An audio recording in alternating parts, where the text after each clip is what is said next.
எல்லாருக்கும் வணக்கம். இது உங்கள் study with Darshan YouTube channel. நம்ம இந்த வீடியோவில் February 3ஆம் தேதிக்கான கரண்ட் அஃபேர்ஸ் பார்க்க போகிறோம். இன்றைக்கான கரண்ட் அஃபேர்ஸ் பார்க்கறதுக்கு முன்னாடி எஸ்டர்டே கரண்ட் அஃபேர்ஸ் வந்து ஒரு தடவை ரிவிஷன் பார்த்துட்டு ஸ்டார்ட் பண்ணலாம். அதோட எஸ்டர்டே பார்த்தீங்கன்னா நம்ம சேனலில் பட்ஜெட் வீடியோவும் அப்லோட் பண்ணியிருப்போம். அதை செக் பண்ணி பார்த்துக்குங்க. பட்ஜெட் ரொம்ப ரொம்ப இம்பார்ட்டன்ட். அந்த வீடியோ பார்த்துருங்க. இப்போ நம்ம எஸ்டர்டே கரண்ட் அஃபேர்ஸ் ரிவிஷன் பார்க்கலாம். ஃபர்ஸ்ட் கொஸ்டின், நாட்டின் ராம்சார் தலங்களின் எண்ணிக்கை எத்தனையாக உயர்ந்துள்ளது? ஆன்சர் 98ஆக அதிகரிச்சிருக்கு. கொஸ்டினுக்கு வந்து ஆன்சர் சொல்ல ட்ரை பண்ணணும். எஸ்டர்டே வந்து நிறைய பேர் ஆன்சர் பண்ணியிருந்தீங்க கமெண்ட்ல, எல்லாருக்குமே வந்து வெரி குட். சரி, இப்போ நம்ம கரண்ட் அஃபேர்ஸ் செகண்ட் கொஸ்டின், நலம் காக்கும் ஸ்டாலின் திட்டம் எந்த ஆண்டு தொடங்கப்பட்டது? ஆன்சர் 2025 ஆகஸ்ட்ல 2ஆம் தேதி. கடல் ஆமைகளின் மீது செயற்கைக்கோள் டிராக்கர் பொருத்தும் திட்டம் எத்தனை கோடியில் செயல்படுத்தப்படுகிறது? ஆன்சர் 84 கோடி. மகாராஷ்டிர துணை முதல்வராக பொறுப்பேற்றவர் யார்? ஆன்சர் சுனேந்திர பவார். தேசிய வேளாண் மாநாடு எங்கு நடைபெற உள்ளது? Answer new Delhi. ஆஸ்திரேலிய ஓபன் சாம்பியன் பட்டத்தை வென்ற வீராங்கனை யார்? ஆன்சர் எலெனா ரைபாகினா, கஜகஸ்தான் வீராங்கனை. சுதந்திர போராட்ட வீரர் ஓமந்தூராருக்கு எங்கு சிலை நிறுவப்பட உள்ளது? ஆன்சர் ஓமந்தூரார் அரசு மருத்துவ கல்லூரி வளாகம். ஆஸ்திரேலிய ஓபன் கிராண்ட் ஸ்லாம் டென்னிஸ் போட்டியில் ஆடவர் ஒற்றையர் பிரிவில் சாம்பியன் பட்டம் வென்றவர் யார்? ஆன்சர் கார்லோஸ் அல்கராஸ், ஸ்பெயின் வீரர். தாய்லாந்து மாஸ்டர்ஸ் பேட்மிண்டன் போட்டியில் மகளிர் ஒற்றையர் பிரிவில் சாம்பியன் பட்டம் வென்ற இந்திய வீராங்கனை யார்? ஆன்சர் தேவிகா சிஹக். உலக ஈரநில தினம் எந்த நாளில் அனுசரிக்கப்படுகிறது? ஆன்சர் February 2ஆம் தேதி. இப்போ இன்றைக்கான கரண்ட் அஃபேர்ஸ் பார்க்கலாம். ஸோ February 3 இன்றைக்கான கரண்ட் அஃபேர்ஸ் வந்து பார்க்க போகிறோம். அதுக்கு முன்னாடி இன்னைக்கு என்ன ப்ராவர்ப் அப்படின்னா, practice makes a man perfect. So இது வந்து எல்லாமே நம்ம பழசுதாங்க, ஏற்கனவே உள்ளது தான் நான் திரும்ப ஒவ்வொரு டேவும் உங்களுக்கு சொல்லிகிட்டு இருக்கேன். ஸோ ஏன்னா நம்ம எல்லாத்தையுமே மறந்துடுறோம், மறதி ஜாஸ்தி இருக்குது நமக்கு. ஸோ ஒவ்வொரு தடவையும் ஒரு ஆள் ஞாபகப்படுத்த வேண்டியதாக இருக்குது. நீங்கள் ஒரு ஸ்பெஷலான ஆள் தான், நீங்கள் சரியாக தான் பண்ணிகிட்டு இருக்கீங்க, இதை தொடர்ந்து பண்ணீங்க அப்படின்னா உங்களுக்கு இதெல்லாம் நடந்துடும் அப்படின்னு சொல்லிட்டு நம்ம திரும்ப திரும்ப அதை அஷ்யூர் பண்ணுற மாதிரி சொல்லிக்கிட்டே இருந்தால் தான் நம்ம மூளை வந்து அதை கேட்குற மாதிரி இருக்குது. ஸோ அதுக்காக தான் சொல்கிறேன், practice makes a man perfect. அதாவது தொடர்ந்து ஒரு விஷயத்தை நீங்கள் பயிற்சி செஞ்சீங்க அப்படின்னா அதில் நீங்கள் பர்ஃபெக்ட் ஆகிடலாம் அப்படிங்கிறது தான் சொல்கிறாங்க.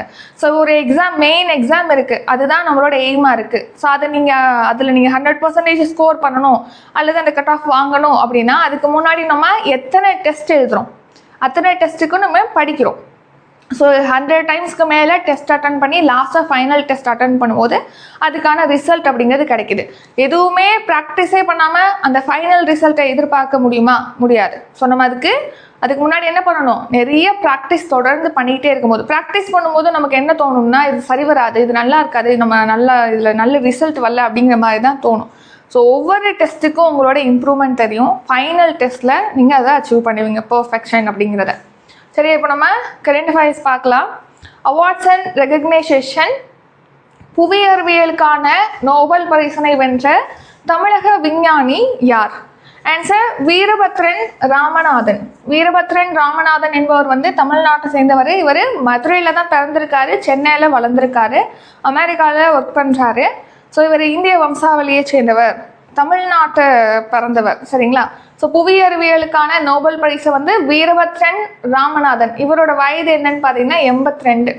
ஸோ அது என்ன புவியியலுக்கான நோபல் ப்ரைஸ் அப்படின்னு பார்க்குறோம். நோபல் ப்ரைஸ் அப்படிங்கிறத நம்ம பீஸ் நோபல் ப்ரைஸ் பார்த்துருப்போம், அப்புறம் மருத்துவம், வேதியியல், இயற்பியல், பொருளாதாரம், அமைதி அப்படின்னு சொல்லிட்டு 6 பிரிவுகளில் தான் நோபல் ப்ரைஸ் கொடுக்குறதா பார்த்துருப்போம்.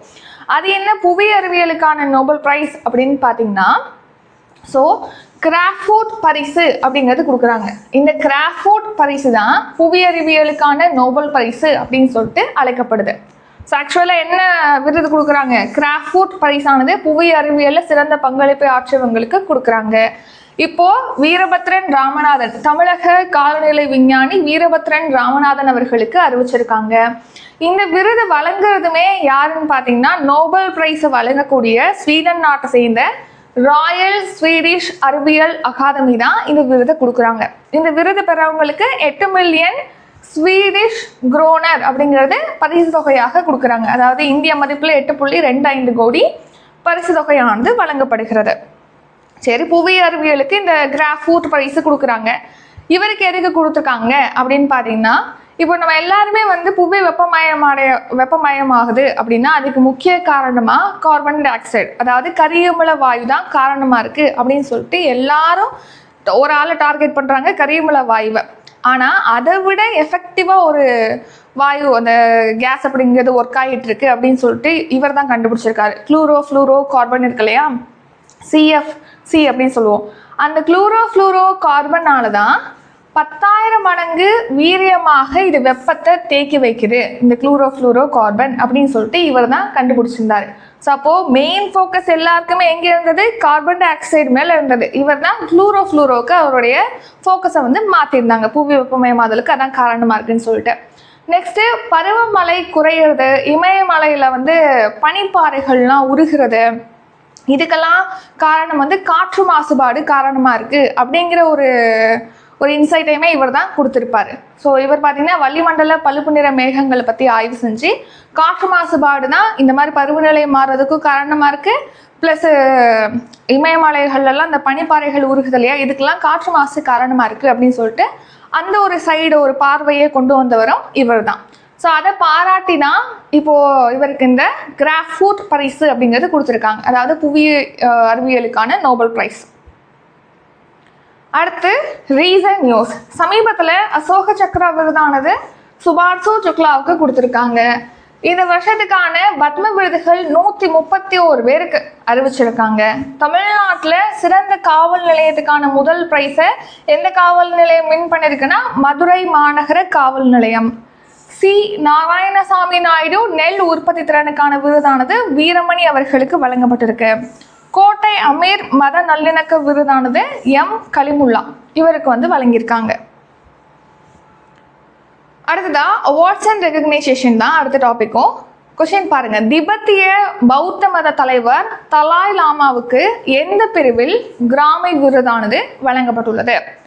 ஸோ பெஸ்ட் ஆடியோ புக், அதாவது சிறந்த ஒளி புத்தகம் அப்படிங்கிற ஒரு பிரிவில் தான் இப்போ திபெத்திய பௌத்த மத தலைவரான தலாய் லாமாவுக்கு வந்து கொடுத்துருக்காங்க இந்த கிராமி விருது. கிராமி விருதுகள் அப்படின்னாலே இசைத்துறையில் பெஸ்ட் பெர்ஃபார்மன்ஸ் பண்ணக்கூடியவங்களுக்கு தான் கொடுக்குறாங்க ஒவ்வொரு கேட்டகரியில். அதில் பெஸ்ட் ஆடியோ புக், அதாவது சிறந்த ஒளி புத்தகம் அப்படிங்கிற தலைப்பில் அந்த பிரிவில் கிராமி விருது தலாய் லாமாவுக்கு வழங்கப்பட்டிருக்கு. ஸோ தலாய் லாமா வந்து இந்த விருதை பெறது இதுதான் ஃபர்ஸ்ட் டைம். ஸோ இவர் 14வது தலாய் லாமா. இவரோட பேர் என்ன அப்படின்னா டென்சின் கியாட்சோ தான் இவருடைய பேர். ஃபர்ஸ்ட் டைம் இவருக்கு கிராமி விருதானது வழங்கப்பட்டிருக்கு. ஸோ இவருடைய meditations the reflections of his holiness the Dalai Lama, the என்னது meditation the reflection of his holiness the Dalai Lama அப்படிங்கிற ஆடியோ புக்கை வந்து இவர் வெளியிட்டிருக்காரு. அதுக்காக தான் தி சிறந்த கதை சொல்லல் மற்றும் ஒளி புத்தகம் அப்படிங்கிற பிரிவில் இவருக்கு இந்த விருதானது வழங்கப்பட்டிருக்கு, கிராமி விருது அப்படிங்கிறது. இந்த வருஷம் பார்த்தீங்கன்னா 68வது கிராமி விருதுகள் வழங்கும் விழாவானது அமெரிக்காவின் லாஸ் ஏஞ்சல்ஸ் நகரத்தில் நடைபெற்றது. இப்போ இந்த தலாய் லாமான்னு பார்க்குறோம் இல்லையா, இவர் வந்து திபெத்திய பௌத்த மத தலைவர்னு பார்க்குறோம். இவர் திபெத்தில் தானே இருக்கணும், ஆனால் வந்து எங்கே இருக்காருன்னா ஹிமாச்சல் பிரதேச மாநிலத்தில் தரம்சாலாவில் நம்ம இந்தியாவில் இருக்கார். ஏன்னா 1959 திபெத்தில் பார்த்தீங்கன்னா சீனா வந்து இராணுவ நடவடிக்கை மேற்கொண்டிருப்பாங்க. ஸோ அப்போ அங்கேருந்து தப்பிச்சு இந்தியாவுக்கு வந்திருப்பார். அப்போலேருந்து இப்போ வரைக்கும் இந்தியாவில் தான் இருக்கார் இவர். அடுத்த ரீசன் நியூஸ். கடந்த ஆண்டுக்கான ஐக்கிய நாடுகள் சபையின் பொதுச் செயலர் விருதானது சுவாதி சாந்தகுமார் அவருக்கு வந்து வழங்கியிருக்காங்க. 2025ஆம் ஆண்டுக்கான அண்ணா விருது துரைமுருகன் அவர்களுக்கு வழங்கப்பட்டிருக்கு. அடுத்து கடந்த ஆண்டுக்கான அமைதிக்கான நோபல் பிரைஸ் அப்படிங்கிறது வெனிசுலா நாட்டை சேர்ந்த எதிர்கட்சி தலைவரான மரியா கொரினா மச்சாடோவுக்கு வழங்கப்பட்டிருக்கு. நெக்ஸ்ட், இந்த மரியா கொரினா மச்சாடோ வந்து அவங்களுடைய நோபல் பதக்கத்தை வந்து இன்னொரு தலைவர்கிட்ட டிரான்ஸ்ஃபர் பண்ணியிருப்பாங்க, கொடுத்துருப்பாங்கன்னு சொல்லி பார்த்தோம் இல்லையா, அவங்க யார்? இதுக்கான ஆன்சரை கமெண்ட் பண்ணுங்கள். இது உங்களுக்கான கொஸ்டின். ஸோ எல்லாருமே ஆன்சர் பண்ணுங்கள். இப்போ நீங்கள் வந்து கமெண்ட் பண்ணுறதுனால இந்த ஐடியிலேருந்து கமெண்ட் பண்ணிட்டாங்க, இவங்க தப்பாக பண்ணிட்டாங்க அப்படின்னு சொல்லி உங்களை யாரும் ட்ராக் பண்ண போகிறது கிடையாது. சும்மா ட்ரை பண்ணுங்கள். இப்போவே ட்ரை பண்ணலைன்னா ஒரு பார்ட்டிசிபேஷன் இங்கே இல்லை அப்படின்னா ஒரு போட்டின்னு வரும்போது எப்படி நீங்கள் பார்ட்டிசிபேட் பண்ணுவீங்க? ஸோ அதனால் ட்ரை பண்ணுங்கள் எல்லாருமே. தமிழ்நாடு ஸ்கீம் என் கனவு என் எதிர்காலம் என்ற திட்டம் எங்கு தொடங்கி வைக்கப்பட உள்ளது? ஆன்சர் விழுப்புரம். ஸோ விழுப்புரத்தில் February 4 முதலமைச்சர் ஸ்டாலின் அவர்கள் இந்த ஸ்கீமை வந்து தொடங்கி வைக்க போகிறாங்க.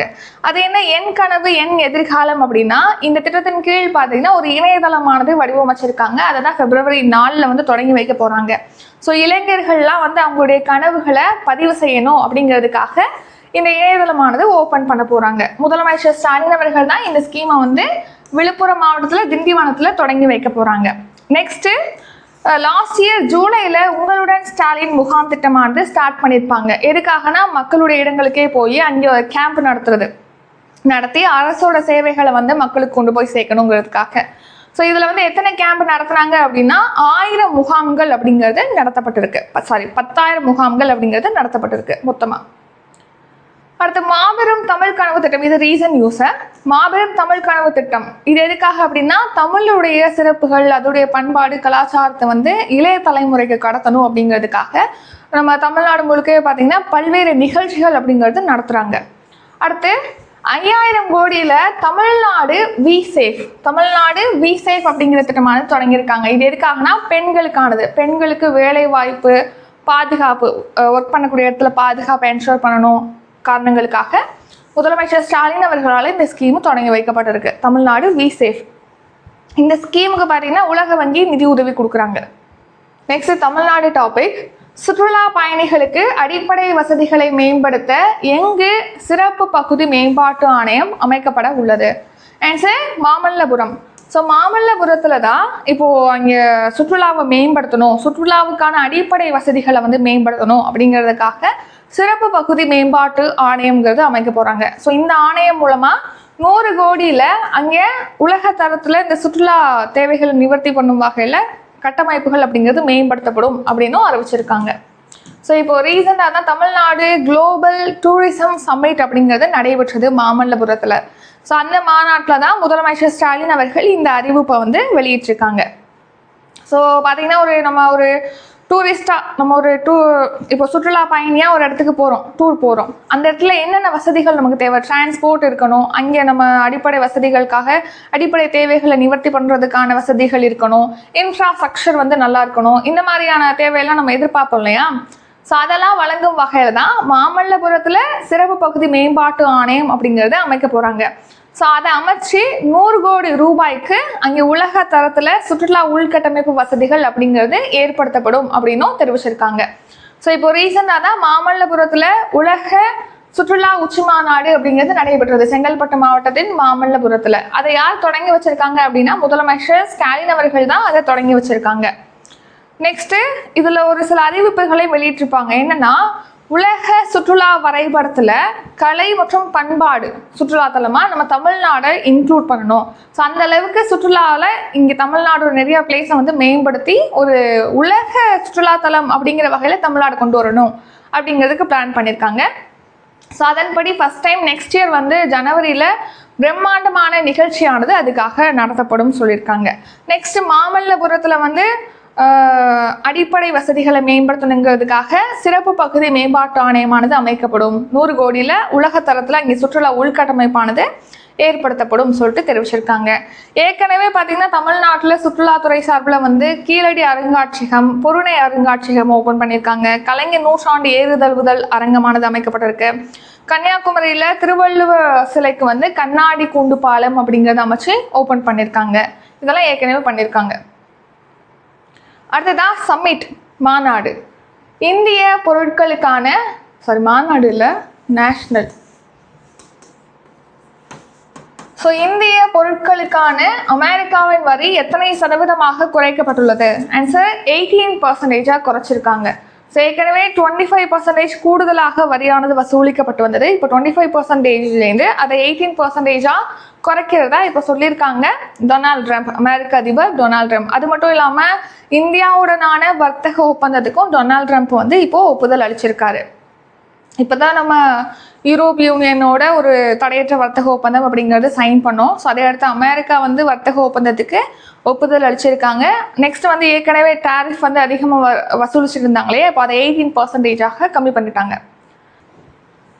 நெக்ஸ்ட் நேஷனல் பொதுத்துறை வங்கிகளில் எத்தனை சதவீதம் அந்நிய நேரடி முதலீட்டிற்கு அனுமதி அளிக்கப்பட்டுள்ளது? ஆன்சர் 20%.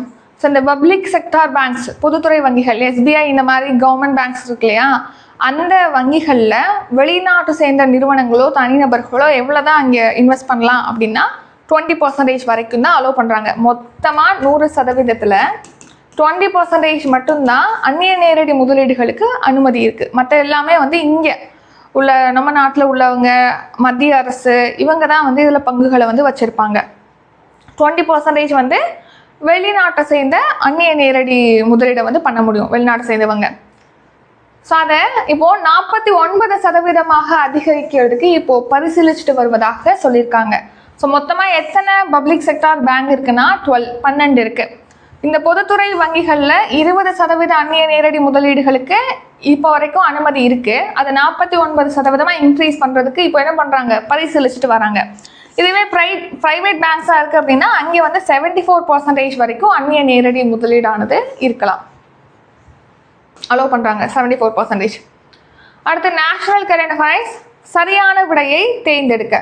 ஃபர்ஸ்ட் கூற்று சிவப்பு பழுப்பு நிற பாஸ்பேட் கனிமம். அடுத்த செகண்ட் ஒன், கனிம வளம் அதிகம் நிறைந்துள்ள கடலோர மணல் பரப்புகளில் பெறப்படுகிறது. ஸோ ஆன்சர் வந்து மோனாசைட். ஸோ மோனாசைட் தான் சரியான ஆன்சர். இது வந்து சிவப்பு மற்றும் பழுப்பு நிறத்தில் இருக்கக்கூடிய பாஸ்பேட் கனிமம். இது கனிம வளம் அதிகமாக இருக்கக்கூடிய கடலோர மணல் பரப்புகள் அப்புறம் தீப்பாறைகளில் இதை பெரும்பான்மையாக பெறப்படுது இந்த மோனாசைட் அப்படிங்கிறது. இப்போ எதுக்காக மோனாசைட் பற்றி பார்க்குறோன்னா, தமிழ்நாடு உள்ளிட்ட ஒரு 8 ஸ்டேட், அந்த 8 ஸ்டேட்டை இங்கே கொடுத்துருப்போம். தமிழ்நாடு, கேரளா, ஆந்திரா, ஒடிசா, மகாராஷ்டிரா, குஜராத், ஜார்க்கண்ட், மேற்கு வங்கம். இந்த 8 ஸ்டேட்டில் பார்த்தீங்கன்னா 1.31 கோடி டன் மோனோசைட் கனிமமானது இருக்குது அப்படின்னு சொல்லிட்டு மத்திய அரசு தகவல் தெரிவிச்சிருக்காங்க. மோனோசைட் அப்படிங்கிறது என்னென்னா சிவப்பு பழுப்பு நிற பாஸ்பேட் கனிமம்.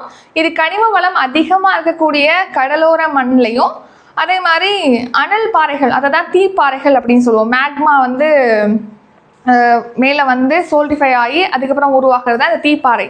அந்த தீப்பாறைகள்லேருந்து முதன்மையாக பெறப்படுது. தமிழ்நாடு கரண்ட் அஃபேர்ஸ், பெண்ணையாறு எந்த மாநிலத்தின் நந்திமலையில் உற்பத்தி ஆகிறது? ஆன்சர் கர்நாடகா. பெண்ணையாறு அப்படிங்கிறது கர்நாடக மாநிலத்தில் உற்பத்தி ஆகக்கூடியது. கர்நாடக மாநிலத்தில் நந்திமலையில் தான் உற்பத்தி ஆகுது. இப்போ எதுக்காக இந்த பெண்ணையாறு பற்றி பார்க்குறோம் அப்படின்னா, இந்த பெண்ணையாறு அப்படிங்கிறது பார்த்திங்கன்னா கர்நாடகாவில் உருவாக்கி தமிழ்நாட்டுக்குள்ளே ஒரு சில மாவட்டங்களில் பாயுது. ஸோ தமிழ்நாடு அந்த மாவட்டங்கள்லாம் அந்த நீரை நம்பி இருக்காங்க. இப்போ கர்நாடகா பார்த்தீங்கன்னா அந்த பெண்ணையார் குறுக்கே வந்து ஒரு அணையை கட்ட போகிறதா சொல்லியிருக்காங்க, அணையை கட்டுறாங்கன்னு வச்சுக்கோங்க. அப்போது அங்கே அந்த நீர் பாயக்கூடிய அந்த மாவட்டங்கள்லாம் பாதிக்கப்படும் இல்லையா, நீர் பற்றாக்குறை அப்படிங்கிறது ஏற்படும் இல்லையா. ஸோ இது சம்மந்தமாக கேஸ் போயிட்டுருக்கு. ஸோ 8 வருஷமாக போகுது. உச்சநீதிமன்றம் பார்த்தீங்கன்னா இப்போ அது சம்மந்தமாக ஒரு நடுவர் மன்றத்தை அமைக்கணும் அப்படின்னு சொல்லிட்டு இப்போ ஒரு உத்தரவை பிறப்பிச்சிருக்காங்க. ஸோ கர்நாடகாவில் நந்திமலையில் தான் இந்த பெண்ணையாறு அப்படிங்கிறது உற்பத்தி ஆகுது. ஸோ இது பார்த்திங்கன்னா தமிழ்நாட்டில் கிருஷ்ணகிரி, தர்மபுரி, திருவண்ணாமலை, வேலூர், விழுப்புரம், கடலூர் இந்த மாவட்டங்கள் வழியாக பாயுது. இப்போ மத்திய அரசு பார்த்திங்கன்னா ஒரு மாதத்துக்குள்ளே இந்த கர்நாடகா தமிழ்நாட்டுக்கு இடையிலான இந்த பெண்ணையாறு பிரச்சனை சம்மந்தமாக நடுவர் மன்றத்தை அமைக்கணும் அப்படின்னு சொல்லிட்டு உச்சநீதிமன்றம் தீர்ப்பளிச்சிருக்காங்க. ஸோ அதாவது கர்நாடகாவில் எர்கோல் அப்படிங்கிற கிராமத்துக்கு பக்கத்தில் பெண்ணையாற்றுடைய கிளை நதியான மார்க்கண்டேயா அப்படிங்கிற ஆற்றுக்கு குறுக்கே தான் இப்போ ஒரு பெரிய அணையை வந்து கட்டுவதற்கான பணியை இந்த கர்நாடகா மாநிலமானது மேற்கொள்கிறாங்க. ஸோ அதை எதிர்த்து தான் இந்த மாதிரி கேஸ் போயிட்டுருக்கு. அதுக்கு தான் நடுவர் மன்றம் அப்படிங்கிறத அமைங்க அப்படின்னு சொல்லியிருக்காங்க மத்திய அரசுக்கிட்ட. Next books and authors, 4 stars of destiny என்பது யாருடைய சுயசரிதை நூல்? ஆன்சர் மனோஜ் முகுந்த் நரவானே. அதாவது நம்ம இந்திய இராணுவ தலைமை தளபதியாக இருந்தவர், முன்னாள் இராணுவ தலைமை தளபதி தான் மனோஜ் முகுந்த் நரவானே, MM நரவானே. ஸோ இவர் தான் 4 ஸ்டார்ஸ் ஆஃப் டெஸ்டினி அப்படிங்கிற தலைப்பில் இவருடைய சுயசரிதை நூலை எழுதியிருக்காரு. இப்போ எதுக்காக இந்த நூலை பற்றி பார்க்குறோம் அப்படின்னா, இந்த நூலில் பார்த்தீங்கன்னா 2020 வந்து சீனாவுக்கும் இந்தியாவுக்கும் இடையே நடைபெற்ற அந்த பிரச்சனையை பற்றி மென்ஷன் பண்ணியிருக்காங்க. அதில் ஒன்று வந்து அரசுக்கும் இதுக்கும் கொஞ்சம் கரெக்டாகாத மாதிரி இருந்திருக்கு. அதனால் இதை பப்ளிஷ் பண்ணுறதுக்கு சென்ட்ரல் கவர்மெண்ட் வந்து அலோவ் பண்ணலை அப்படின்னு சொல்லி இதை பற்றி இந்த புக்கை பற்றி இப்போ மக்களவையில் வந்து எதிர்க்கட்சி தலைவர் ராகுல் காந்தி அவர்கள் வந்து பேசியிருப்பாங்க இந்த இன்சிடெண்ட் பற்றி.